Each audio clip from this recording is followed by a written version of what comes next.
Virginia gun owners, you need to pay attention to this because what started as a bad piece of legislation just became a nightmare. Senate Bill 749 was already problematic when it was first introduced as an assault weapon and magazine ban. But after going through the Senate Committee on Courts of Justice, it came out completely rewritten, and the changes they made transformed this from a bad law into something that could instantly criminalize millions of Virginians. We're talking about a single word change that shifts this bill from grandfathering your existing magazines to making every standard capacity magazine you currently own illegal contraband overnight. One word. That's all it took. So let's break down exactly what Senate Bill 749 says, what changed in committee, why this change is so significant, and what constitutional challenges this bill is going to face if it becomes law. Because, Virginia, you're about to be on the front lines of a major Second Amendment battle. The legislative landscape in Virginia. Before we dive into Senate Bill 749 specifically, let me give you the bigger picture of what's happening in Virginia right now. There is an absolute mountain of gun control legislation moving through the Virginia legislature this session. We're not talking about one or two bills. We're talking about dozens of proposals aimed at restricting Second Amendment rights in the Commonwealth. Senate Bill 749 is just one piece of this larger assault on gun rights, but it's a particularly dangerous piece because of how it's evolved during the legislative process. And what makes this even more concerning is that this bill had bipartisan support in committee, which means it has a realistic chance of passing. Virginia has always been seen as a relatively gun-friendly state, especially compared to states like California, New York, or Maryland. But what we're seeing right now is an aggressive push to transform Virginia into another anti-gun stronghold. And if these bills pass, Virginia gun owners are going to find themselves in the same position as gun owners in the most restrictive states in the country. So let's talk about what Senate Bill 749 actually does and how it changed. Understanding the terminology. Before we get into the specifics of the bill, I need to address some terminology because this is important for understanding the full scope of what we're dealing with. When I use the term assault weapon in this video, I'm not endorsing that terminology. I'm using it because that's the term used in the legislation itself. And I want to be very clear about something. This isn't just about AR-15S or AK-47S. Senate Bill 749's assault weapon ban includes semi-automatic pistols and several types of shotguns. This is a comprehensive ban on commonly owned firearms that millions of Americans use for self-defense, home defense, hunting, and sport shooting. And when I talk about magazines, I'm referring to what the bill calls large capacity ammunition feeding devices. According to this legislation, the Constitution apparently protects magazines that hold 10 rounds or less. But once you get to that 11th round, suddenly it's no longer protected. This is what I call the magic bullet theory. Somehow the founding fathers who wrote the Second Amendment when people owned cannons and warships decided that 10 rounds was the constitutional limit. 11 rounds? That's where they drew the line. It's absurd on its face. But that's the framework we're working with in this legislation. So keep that in mind as we go through the details. The original version of Senate Bill 749. Senate Bill 749 was introduced on January 19, 2025. In its original form, the section dealing with magazines stated the following: any person who imports, sells, barters, or transfers a large capacity ammunition feeding device is guilty of a Class 1 misdemeanor. Now notice what's missing from that list. Possession. The original version did not ban possession of magazines over 10 rounds. It only banned the commercial sale, import, barter, or transfer of new magazines going forward. This is similar to what Washington State did with their magazine ban. By not including possession in the prohibited conduct, you effectively grandfather in all existing magazines. If you already own standard capacity magazines, you get to keep them.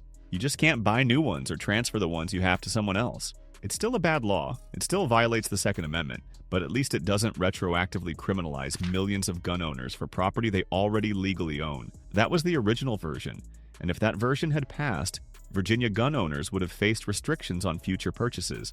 But their existing collections would have been protected, but that's not what happened. The committee rewrite, one word, changes everything. Senate Bill 749 went into the Senate Committee on Courts of Justice for review, and when it came out of that committee, it had been rewritten. The new version of the section dealing with magazines now reads, any person who imports, sells, barters, transfers, purchases, or possesses a large capacity ammunition feeding device is guilty of a Class 1 misdemeanor. Did you catch the change? Let me highlight it for you. The committee added two words, purchases and possesses. That addition of the word possesses fundamentally transforms this bill. It's no longer just a ban on future commercial sales. It's now a ban on possession of magazines you already own. Think about what that means practically. Every standard capacity magazine sitting in your safe right now, every magazine you bought legally last year, 5 years ago, 10 years ago, would instantly become illegal contraband the moment this bill is signed into law. You wouldn't be grandfathered in. You wouldn't get to keep what you already own. Everything you have that holds more than 10 rounds would have to be destroyed, rendered permanently inoperable, or surrendered to law enforcement. This is exactly the situation that California gun owners are facing in Duncan versus Bonta, the case currently pending before the Supreme Court. And if I were a Virginia gun owner, I would be watching that case very carefully because the outcome of Duncan could directly impact how Virginia's law is challenged. The practical impact on Virginia gun owners. Let me put this in personal terms so you understand the real-world impact of this law. Think about your own gun collection right now. How many magazines do you own that hold more than 10 rounds? If you own a Glock 17, the standard magazine holds 17 rounds. If you own an AR-15, standard magazines hold 30 rounds. If you own any modern semi-automatic pistol or rifle, chances are the magazines it came with exceed this arbitrary 10-round limit. Now multiply that by the number of guns you own. Most responsible gun owners don't just have one magazine per firearm. You probably have multiple magazines for each gun. Maybe you have 3 or 4 magazines for your carry pistol. Maybe you have a dozen magazines for your AR-15. If you're like most gun owners, you probably have dozens of magazines in your collection that would be criminalized under this law. Some of you might have hundreds. And here's the critical part. Each magazine would be a separate criminal offense. This isn't one charge for violating the law. It's one Class 1 misdemeanor charge for every single magazine you possess. A Class 1 misdemeanor in Virginia carries a maximum penalty of 12 months in jail and a fine of up to $2,500. Now, would they actually prosecute every magazine as a separate charge? Maybe, maybe not. But the law as written allows for it. So if you have 20 magazines that violate this law, that's 20 separate criminal charges you could potentially face. The financial penalties alone could be devastating, not to mention the possibility of jail time and a criminal record that could affect your ability to own firearms in the future. The Fifth Amendment takings issue. Now, beyond the Second Amendment issues, which are obvious and significant, Senate Bill 749 in its current form raises a separate constitutional problem. The Fifth Amendment's prohibition on takings without just compensation. Let me read to you the relevant portion of the Fifth Amendment. Nor shall private property be taken for public use without just compensation. This is called the Takings Clause, and it's designed to prevent the government from confiscating private property without paying fair market value for it. Now, think about what Senate Bill 749 does.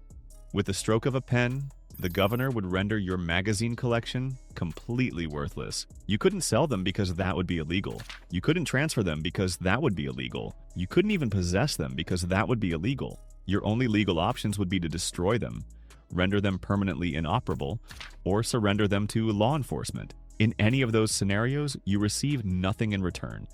The government has effectively taken your property without compensation. Is that constitutional? That's a question courts would have to decide. But there's a strong argument that forcing gun owners to destroy or surrender property that was legally acquired without providing any compensation violates the Fifth Amendment's Takings Clause.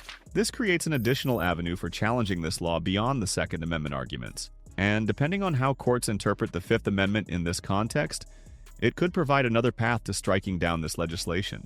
The Supreme Court has generally held that regulatory takings, where the government doesn't physically seize property, but makes it worthless through regulation, can violate the Takings Clause. The question is whether courts would apply that principle to firearms and magazines. The Second Amendment challenges. Of course, the primary constitutional challenge to Senate Bill 749 would be based on the Second Amendment, and there are several strong arguments against this law under current Second Amendment doctrine. First, there's the common use doctrine established in District of Columbia versus Heller. The Supreme Court held that the Second Amendment protects arms that are in common use for lawful purposes.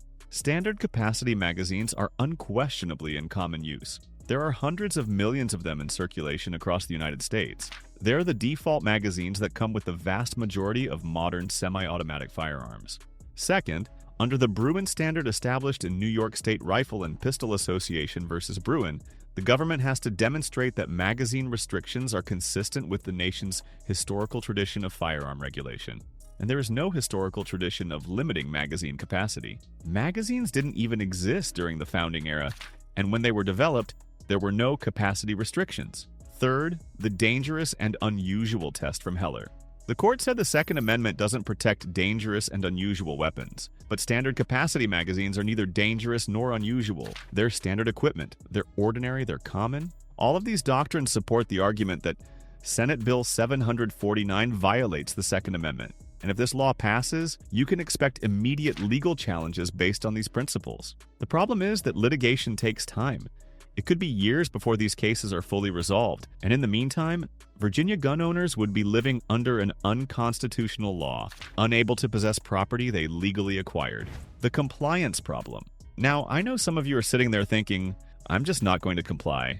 I'm going to keep my magazines regardless of what the law says. I understand that sentiment. I really do. Civil disobedience has a long and important history in America, but I want you to understand the risks you would be taking. If you choose not to comply with this law, you are committing a crime. Multiple crimes, actually, one for each magazine you possess. And while you might think law enforcement won't bother enforcing this, you can't count on that.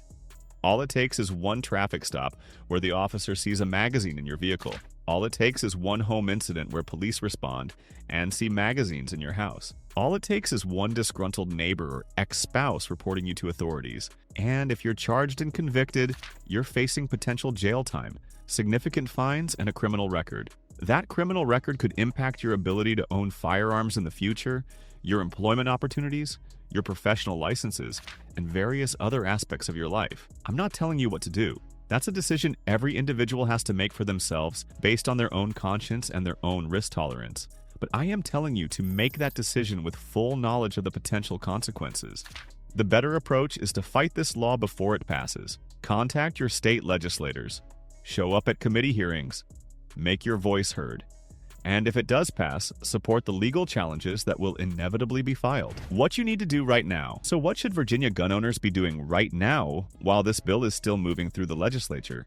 First, contact your state senator and delegate immediately. Tell them you oppose Senate Bill 749 and any other gun control measures being considered.